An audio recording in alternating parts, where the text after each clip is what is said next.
Hello friends, स्वागत है आपका मेरे यूट्यूब चैनल बेस्ड अर्निंग्स में।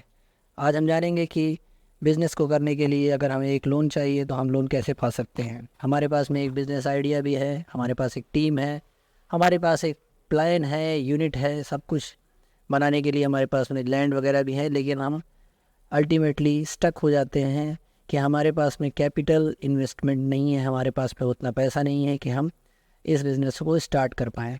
तब हम सिंपली भागते हैं बैंक लोन्स के लिए।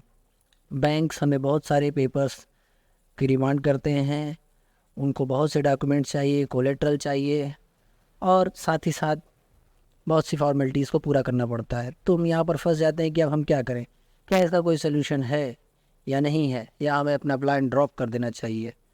ऐसे में एमएसएमई डिपार्टमेंट के द्वारा चलाई गई पीएमईजीपी लोन स्कीम से हम आसानी से लोन पा सकते हैं। इसकी बात करें कि पीएमईजीपी में हमें कितना लोन मिल सकता है, तो यहाँ पर एक यूनिट, अगर हम मैन्युफैक्चरिंग की यूनिट को लगा रहे हैं तो हमें 50 लाख रुपए तक का लोन, और अगर एक सर्विस की यूनिट लगा रहे हैं तो 20 लाख रुपए तक का लोन, जिसके ऊपर 15 से 35% सब्सिडी ऑन मार्जिन मनी भी हमको गवर्नमेंट की तरफ से मिलता है अगर हम एक एमएसएमई यूनिट है।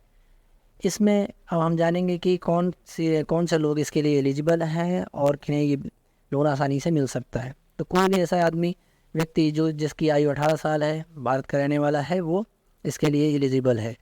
नेक्स्ट, इसमें कोई भी इनकम की लिमिट नहीं है कि आपकी इनकम इतनी होनी चाहिए तभी आपको ये लोन मिलेगा, ऐसा कुछ नहीं है।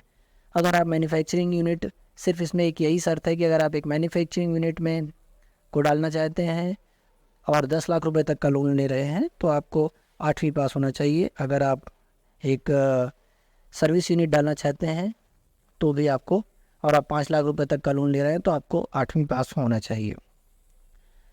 इनमें सिर्फ एक ही क्राइटेरिया है जिसकी वजह से एलिजिबिलिटी नहीं बन सकती है, और वो ये है कि अगर आपने पहले भी इस कोई यूनिट लगा रखी है और उसके लिए सरकार की तरफ से आपने सब्सिडी किसी भी योजना में ले रखी है तो आपको इस योजना का लाभ नहीं मिल पाएगा। और अगर अभी आप बेनिफिट्स जानना चाहते हैं एमएसएमई के बारे में, क्या बेनिफिट्स हैं, तो उनके लिए मैंने एक वीडियो बनाया है जिसका लिंक मैं डिस्क्रिप्शन में दे दूँगा। तो स्टार्ट करते हैं लोनिंग का प्रोसेस कि इसको हम लोन कैसे अप्लाई कर सकते हैं। सबसे पहले हमें गूगल पर टाइप करना होगा PMEGP। यहाँ पर www.kviconline.gov.in पर क्लिक करेंगे तो हमारे सामने ये एक पेज ओपन हो जाता है। kviconline.gov.in का पेज खुलने के बाद में हम देखते हैं कि हमारे पास में इस तरीके से कुछ ऑप्शंस सामने आते हैं, जैसे कि application for new unit, registered applicant और एप्लीकेशन फॉर एग्जिस्टिंग यूनिट, यानी कि सेकेंड लोन के बारे में अगर अप्लाई करना है तो सबसे पहले हम यहाँ पर अप्लाई करते हैं न्यू यूनिट के लिए, क्योंकि हमारा लोन फ्रेश अप्लाई करने के लिए नया लोन लेना है हमें। इसके बाद में हमारे सामने इस तरीके का एक पेज ओपन होकर के आ जाता है, जहाँ पर सबसे पहले नंबर पे हमें अपनी आधार कार्ड डिटेल, यानी कि जो भी व्यक्ति लोन ले रहा है उसकी आधार कार्ड की डिटेल फिल करनी है। उसका आधार नंबर हमें फिल कर देना है। अगर आधार कार्ड नहीं है, सिर्फ इनरोलमेंट बना हुआ है, इनरोलमेंट आईडी को हम सेकेंड नंबर पे फिल कर सकते हैं। नेक्स्ट, सेकेंड नंबर 2 नंबर पे आएंगे। यहाँ हम देखते हैं कि सेलेक्ट के ऑप्शन को क्लिक करने के बाद में श्री, श्रीमान और कुमारी का ऑप्शन सेलेक्ट कर सकते हैं। करने के बाद में आधार कार्ड पे जो नाम दिया है उस नाम को फिल कर देंगे। अगला है यहाँ पर 3rd नंबर, स्पॉन्सरिंग एजेंसी, यानी कि कौन सी एजेंसी आपको स्पॉन्सर कर रही है। अगर आप एक रूरल एरिया से आते हैं तो आपको यहाँ पर DIC या फिर कोई भी बोर्ड, जो आपका बोर्ड है, उसको सेलेक्ट कर सकते हैं। नेक्स्ट, यहाँ पर डिटेल देनी है, हमारा कौन सा स्टेट है, स्टेट के बारे में डिटेल दे देंगे। स्टेट डिटेल देने के बाद में ही आपको यहाँ पर डिस्ट्रिक्ट सेलेक्ट करने का ऑप्शन अवेल हो जाता है, डिस्ट्रिक्ट सेलेक्ट कर लेंगे।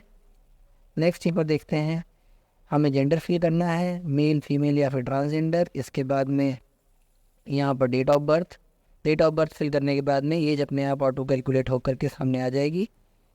यहाँ हमें कैटेगरी सेलेक्ट कर लेनी है। Next, general, backward, SC ST या माइनॉरिटी, जो भी हमारी कैटेगरी है उसको सेलेक्ट करने के बाद में अगर हम एक्स सर्विसमैन या फिजिकली चैलेंज इस तरीके की कोई कैटेगरी है तो उसको भी सेलेक्ट कर लेंगे। नेक्स्ट आता है हमारा क्वालिफिकेशन का क्राइटेरिया 8th पास या फिर उससे नीचे, और 10th 12th कोई भी जो भी कैटेगरी है उसको सेलेक्ट कर लेंगे। नेक्स्ट, यहाँ पर हमारा करस्पॉन्डेंस का एड्रेस डाल देंगे, डिस्ट्रिक्ट, पिन कोड वगैरह सब कुछ फिल कर देंगे। नेक्स्ट यहाँ पर मोबाइल नंबर, 2 मोबाइल नंबर्स मांगे गए हैं, एक email ID, pan card number, और अब यहाँ पर यूनिट का लोकेशन पूछा गया। तो यूनिट का लोकेशन कहाँ पर यूनिट है आपकी, अर्बन एरिया में है, रूरल एरिया में है, उसको सेलेक्ट। यूनिट के लिए जो भी यूनिट का एड्रेस है वो वहाँ पर यहाँ इसको फिल कर दिया जाएगा। डिस्ट्रिक्ट, पिन वगैरह सब कुछ सेलेक्ट कर लेंगे। टाइप ऑफ एक्टिविटी, आप मैन्युफैक्चरिंग करते हैं उस यूनिट में, सर्विस करेंगे या फिर ट्रेडिंग का काम करेंगे, उसको सेलेक्ट कर लेंगे। इसी तरीके से जब आप यहाँ पर सेलेक्ट कर लेंगे, मैंने मान लीजिए मैन्युफैक्चरिंग सेलेक्ट करते हैं या कुछ भी, तो उसकी डिटेल को फिल कर देंगे। फिल करने के बाद में आपको अपने प्रोडक्ट के बारे में डिटेल देनी है कि आप क्या प्रोडक्ट बनाएंगे। नेक्स्ट यहाँ पर आपको EDP ट्रेनिंग, वहाँ आपने ट्रेनिंग ली है तो ट्रेनिंग के बारे में डिटेल देनी है, कहाँ से ली है इसके बारे में। अगर नहीं ली है तो नो का ऑप्शन सेलेक्ट कर लेंगे। प्रोजेक्ट के कॉस्ट के बारे में पूछा गया है यहाँ पर कि प्रोजेक्ट की कॉस्ट क्या है, उसका वर्किंग कैपिटल कितना है। टोटल अपने आप ऑटो कैलकुलेट हो जाएगा। कितने लोगों को आप एम्प्लॉय रखेंगे उसके बारे में भी जानकारी देनी पड़ेगी। नेक्स्ट यहाँ पर आपका IFSC बैंक की डिटेल, बैंक को ड्रॉप डाउन बॉक्स में जाकर सेलेक्ट कर सकते हैं। करने के बाद में उसका IFSC नंबर, एड्रेस और डिस्ट्रिक्ट का नेम डाल देंगे। नेक्स्ट यहाँ पर कोई अगर अल्टरनेट बैंक है तो उसकी डिटेल को उसी तरीके से फिल किया जा सकता है जैसे फर्स्ट वाले को किया गया था। ये सब करने के बाद में आपसे पूछा जाता है कि आप CGTMSE का बेनिफिट लेना चाहते हैं या नहीं।